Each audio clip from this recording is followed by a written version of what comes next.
Bismillahirrahmanirrahim. Assalamualaikum warahmatullahi wabarakatuh. Syafaat adalah satu hal yang dinanti-nantikan oleh setiap muslim dan diharapkan akan diberikan oleh Rasulullah SAW kepadanya. Tetapi tahukah Anda bahwa ada dari umat Rasulullah SAW yang tidak akan mendapatkan syafaat beliau di hari kiamat nanti? Siapa sajakah mereka itu, dan dosa apakah yang mereka lakukan sehingga mereka tidak mendapatkan syafaat yang seharusnya diperoleh oleh semua umat Rasulullah SAW, bahkan umat manusia seluruhnya? Silakan simak video ini sampai selesai untuk mendapatkan jawabannya.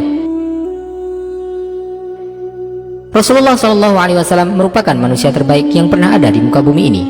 Beliau adalah penutup para nabi dan rasul dan penyelamat manusia dari siksaan Allah dengan syafaat beliau di hari kiamat, di mana setiap nabi memiliki satu kesempatan untuk berdoa dan meminta kepada Allah SWT yang pasti akan Allah kabulkan permintaan mereka.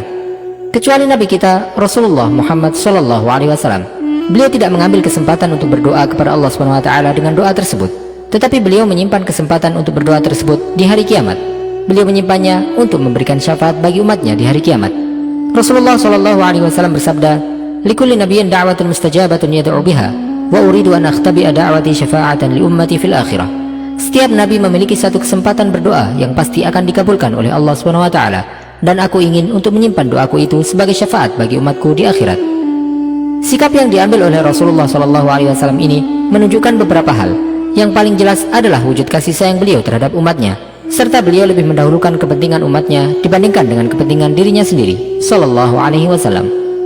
Beliau yakin bahwa satu doa ini akan dikabulkan oleh Allah SWT karena Allah SWT telah berjanji tentang hal tersebut, sebagaimana yang disebutkan dalam hadis itu. Beliau memilih untuk tidak berdoa untuk kepentingan beliau sendiri di dunia ini, tetapi beliau memilih untuk menyimpannya untuk diminta di hari pembalasan, di mana kebutuhan akan dikabulkannya permintaan di waktu itu lebih besar dibandingkan dengan kebutuhan apapun ketika di dunia. Rasulullah SAW pada hari tersebut pun lebih memilih untuk berdoa bagi umatnya dibandingkan dengan berdoa untuk dirinya sendiri, di hari di mana harta dan anak keturunan tidak dapat memberikan manfaat. Pada hari di mana setiap manusia lebih mementingkan dirinya sendiri dan tidak lagi peduli terhadap orang lain, bahkan terhadap orang terdekat dengannya sekalipun, meskipun itu adalah suami atau istrinya, ayah atau ibunya, bahkan anak-anaknya yang paling dia sayangi. Setiap orang akan berpikir tentang dirinya sendiri, serta berkata, "Nafsi, nafsi." Mereka tidak peduli dengan orang lain, kecuali Rasulullah SAW. Beliau mengkhawatirkan umat beliau akan ditimpa azab dari Allah SWT di hari yang sulit tersebut, di hari di mana manusia dihadapkan kepada Allah SWT dalam keadaan telanjang kaki dan pakaian, sebagaimana ketika mereka dilahirkan di alam dunia. Syafaat adalah hal yang pasti dan wajib untuk diimani, dan yang dimaksud dengan syafaat adalah permintaan kebaikan untuk orang lain atau agar orang lain tidak terkena hal yang tidak diinginkannya dengan meminta kepada Allah SWT. Syafaat merupakan sebuah permintaan yang akan dikabulkan oleh Allah SWT, dan banyak hadis yang menyebutkan tentang hal tersebut.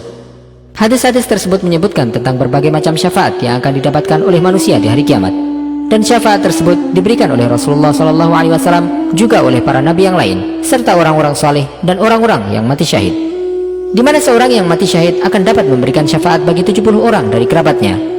Syafaat yang terbesar adalah syafaat yang diberikan kepada seluruh umat manusia, yang hanya akan diberikan oleh Allah SWT atas permintaan Rasulullah SAW.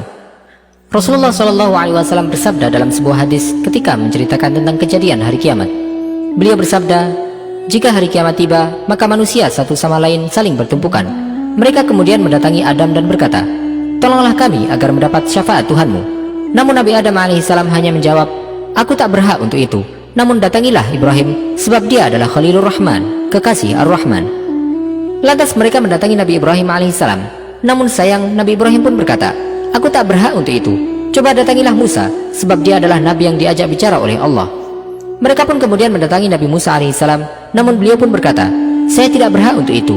Coba mintalah kepada Isa, sebab ia adalah ruh Allah dan kalimahnya.' Maka mereka pun mendatangi Nabi Isa alaihissalam, namun beliau juga berkata, 'Maaf, aku tidak berhak untuk itu. Namun cobalah kalian temui Muhammad Sallallahu Alaihi Wasallam.' Mereka pun mendatangiku sehingga aku pun berkata, 'Aku kemudian meminta izin Tuhanku dan aku diizinkan. Allah SWT memberikan ilham kepadaku dengan pujian-pujian yang aku pergunakan untuk membacakan pujian terhadapnya, yang jika pujian-pujian itu ada sekarang, aku tidak melafadzkan pujian-pujian itu.' Aku pun tersungkur sujud kepadanya. Lantas Allah berfirman, 'Ya Muhammad, irfa' ra'sak wa qul yusma'lak wasal tu'ta washfa' tushaffa'. Wahai Muhammad, angkatlah kepalamu, katakanlah engkau akan didengar, mintalah engkau akan diberi, mintalah syafaat dan engkau akan diberikan syafaat. Maka aku menghibah, wahai Tuhanku, umatku, umatku. Allah menjawab, pergilah dan keluarkanlah dari neraka siapa saja yang dalam hatinya masih terdapat sebiji gantung keimanan. Maka aku mendatangi mereka hingga aku pun memberi mereka syafaat. Kemudian aku kembali menemui Tuhanku dan aku memanjatkan pujian-pujian tersebut. Kemudian aku tersungkur bersujud kepadanya, lantas ada suara, Ya Muhammad, irfa' ra'sak, wa qul yusma'alak, wasal tu'ta, washfa'tu syafa'. Hai Muhammad, angkatlah kepalamu dan katakanlah engkau akan didengar, dan mintalah engkau akan diberi, dan mintalah syafaat, engkau akan diberi syafaat. Maka aku berkata, umatku, umatku. Allah SWT kemudian berfirman, pergi dan keluarkanlah siapa saja yang dalam hatinya masih ada sebiji sawi keimanan. Maka aku pun pergi ke neraka dan mengeluarkan mereka. Kemudian aku kembali memanjatkan pujian-pujian itu dan tersungkur sujud kepadanya. Lantas Allah kembali berfirman, Ya Muhammad, irfa' ra'sak, wa qul yusma'alak, wasal tu'ata, washfa'tu syafa'. Wahai Muhammad, angkatlah kepalamu, katakanlah engkau akan didengar, mintalah engkau akan diberi, dan mintalah syafaat, engkau akan diberi syafaat. Maka aku berkata, wahai Tuhanku, umatku, umatku. Maka Allah berfirman, berangkat dan keluarkanlah siapa saja yang dalam hatinya masih ada iman meskipun jauh lebih kecil daripada sebiji sawi. Maka aku pun berangkat dan mengeluarkan mereka dari neraka. Selain itu, ada pula syafaat yang diberikan kepada umat manusia dari Rasulullah SAW, yang juga diberikan pula oleh para nabi, para malaikat, serta orang-orang saleh. Syafaat tersebut diberikan dalam bentuk bermacam-macam, antara lain, yang pertama adalah syafaat yang diberikan bagi orang-orang yang telah masuk neraka agar dapat keluar darinya. Hal ini sebagaimana yang disebutkan oleh Rasulullah SAW dalam sebuah hadis sahihnya. Fawalladhi nafsi biyadih, ma minkum min ahadin bi ashadda munashadatan lillahi fi istiqsa'il haqqi minal mu'minina lillahi yawmal qiyamah li ikhwanihim alladhina fin nar yaqulun rabbana kanu yasumuna ma'ana wa yusalluna wa yahujjun fayuqalu lahum akhriju man araftum fatuharramu suwaruhum 'ala an-nar fayukhrijuna khalqan katsiran qad akhadhatin naru ila nisfi saqayhi wa ila rukbatayhi. Demi zat yang jiwaku berada di tangannya, tidak ada seorang pun di antara kalian yang lebih bersungguh-sungguh dalam permintaannya kepada Allah SWT untuk mendapatkan haknya dibandingkan dengan orang-orang yang beriman yang meminta kepada Allah SWT di hari kiamat untuk saudara-saudara mereka yang berada di neraka. Mereka berkata, Ya Rabb, mereka berpuasa bersama kami, mereka juga salat dan melaksanakan haji. Maka akan dikatakan kepada mereka, keluarkanlah orang-orang yang kalian kenal. Maka mereka pun tidak akan terkena api neraka. Kemudian mereka mengeluarkan banyak orang yang neraka telah menjilat hingga setengah betisnya atau sampai kedua lututnya.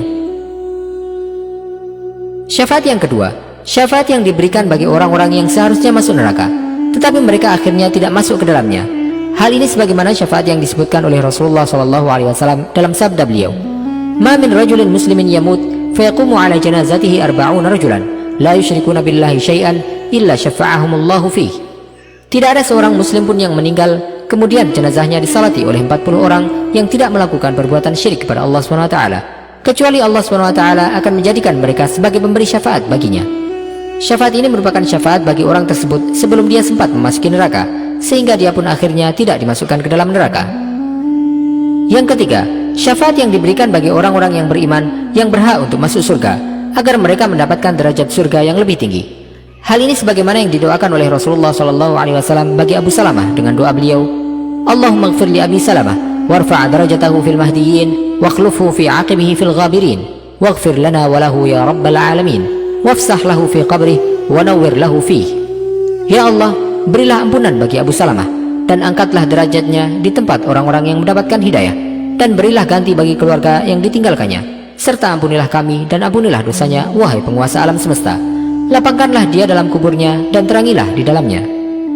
Tetapi akan ada orang-orang yang tidak mendapatkan syafaat dari Rasulullah SAW, padahal syafaat beliau diberikan kepada semua orang dari umatnya. Siapa sajakah orang-orang celaka yang terlewatkan untuk mendapatkan syafaat terbesar tersebut, dan dosa apakah yang mereka perbuat sehingga mereka menjadi seperti itu?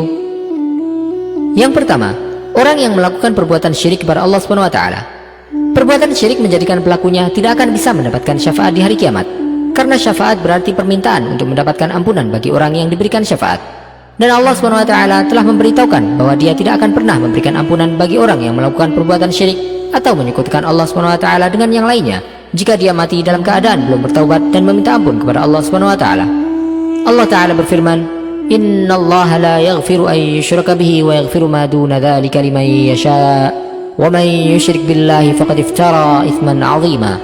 Sesungguhnya Allah tidak akan mengampuni dosa karena mempersekutukannya atau syirik, dan Dia mengampuni dosa yang selain syirik itu bagi siapa yang Dia kehendaki. Barang siapa mempersekutukan Allah, maka sungguh dia telah berbuat dosa yang besar. Perbuatan syirik menghapuskan semua perbuatan baik yang dilakukan dan menjadikan perbuatan baik tersebut tidak berarti sama sekali. Seberapa banyak pun perbuatan baik yang dilakukan oleh seseorang yang melakukan perbuatan syirik, Allah SWT tidak akan menerimanya sama sekali dan akan menjadikannya bagaikan debu yang berterbangan. Allah Ta'ala berfirman, وَلَقَدْ أُوحِيَ إِلَيْكَ وَإِلَى الَّذِينَ مِنْ قَبْلِكَ لَئِنْ أَشْرَكْتَ لَيَحْبَطَنَّ عَمَلُكَ وَلَتَكُونَنَّ مِنَ الْخَاسِرِينَ. Dan sungguh telah diwahyukan kepadamu dan kepada nabi-nabi yang sebelummu, sungguh jika engkau mempersekutukan Allah, niscaya akan hapuslah amalmu dan tentulah engkau termasuk orang yang rugi.